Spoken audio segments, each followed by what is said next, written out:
Tara, luto tayo ng tinolang manok. Basic lang ha. Eto na ang mga sahog na gagamitin natin. Ang ating manok, sayote, bawang, luya, sibuyas at chicken cubes. Let's go! Sa isang mainit na pan, maglagay ng mantika. Isunod na agad ang bawang. Eto na, pasok!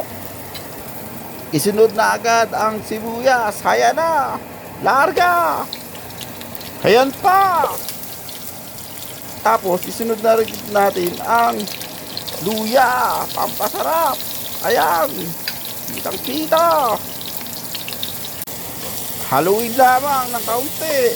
Tapos, atin nang ilagay ang manok. Ayan na ang manok. Larga. Yan. Haluin lang ulit. Haluin. Siyempre, titaan natin ng patis. Shout out sa mga patisan dyan. Ayan.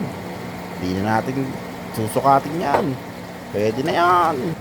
Sundan pa natin ng paminta. Shout out ulit sa mga paminta dyan. Haluin lamang natin para manuot ang lasa. Ayan. Pagkahalo, lagay na natin ng sabaw.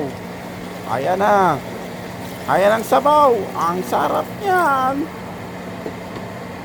Hintayin lamang natin kumulo. Ayan na, kumukulo na. Ang bilis.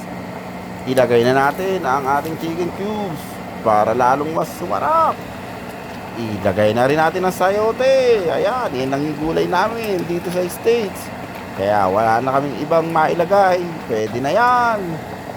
May pa, yung siling pansigang, pampasarap din. Pwede na yan. Okay, approve.